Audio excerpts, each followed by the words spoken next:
جہاد اور ٹیررزم میں فرق کیا ہے، اگر وہ ٹیررزم اسلام کے نام پہ یا مذہب کے نام پہ کیا جاتا ہے؟ بنیادی طور پہ نبی کریم صلی اللہ علیہ وسلم کی جو بعثت ہے یا جو نبوت ہے، اس کے دو حصے ہیں. ایک حصہ دین کی دعوت دینا اور تعلیم اور تزکیہ، اور دوسرا ہے ریاست اور انتظام و انصرام مسلمانوں کے لیے. ان دونوں کے مجموعے کو نبوت کہتے ہیں نبی کریم صلی اللہ علیہ وسلم کی. تو سلطنت اور ریاست یہ بھی نبوت کا حصہ تھا، اور دعوت اور تعلیم اور تزکیہ اور معاشرت وہ بھی. تو پہلا جو اسلام میں جو شگاف پڑا ہے، جو نقب لگا ہے، وہ یہ کہ دو چیزیں الگ الگ ہو گئی.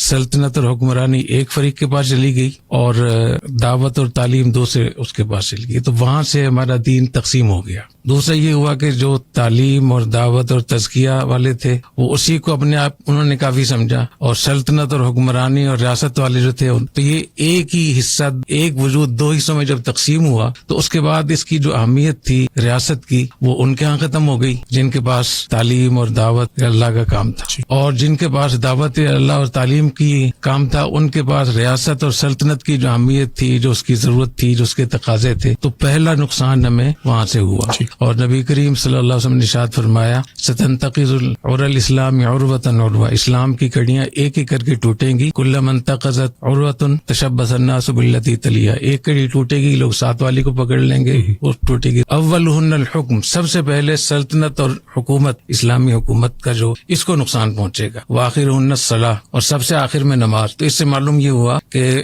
ریاست اور نماز دونوں ہماری نبوت کا حصہ ہے. تو یہ جتنی بھی چیزیں نقصان ہو رہا ہے بھی اس وقت میں ہمارے ہاں، چاہے وہ اس طرف سے ہو رہا ہو یا اس طرف سے ہو رہا ہو، یہ اس لیے ہو رہا ہے کہ ہم نے حضور اکرم صلی اللہ علیہ وسلم کی ذمہ داری کو تقسیم کر کے دوسرے سے ہم لا تعلق ہو گئے. تو اب جو جہاد ہے اس کا تعلق ریاست کے ساتھ ہے، جہاد فی سبیل اللہ کا تعلق ریاست اور سلطنت کے ساتھ ہے. تو جب ریاست اور سلطنت کے احکام ہمیں معلوم نہیں ہے، اس کے حقوق معلوم نہیں ہے، تو پھر جو جہاد فی سبیل اللہ کی تعریف ہے، جو اس کے تقاضے ہیں، اس میں بھی ہم غلطی کرتے ہیں. تو ایک پہلی بنیادی چیز تو ہمیں اس بات کو سمجھنا چاہیے کہ نبی کریم صلی اللہ علیہ وسلم کی جو نبوت ہے اس میں ریاست اور سلطنت بھی ہے، اور ریاست اور سلطنت کی چیزوں کو باقاعدہ نصاب تعلیم میں شامل کرنا چاہیے، اس کو پڑھنا چاہیے. 500 آیات ہیں قرآن مجید کی جن کا تعلق سلطنت اور ریاست کے ساتھ ہے. اس میں حدود و قصاص بھی ہیں، اس میں عدل و انصاف بھی ہے، اس میں جوڈیشری بھی ہے، اس میں بزنس بھی ہے، کاروبار بھی ہے، معیشت بھی ہے، اس میں بین الاقوامی تعلقات بھی ہیں، وزارت داخلہ بھی ہے.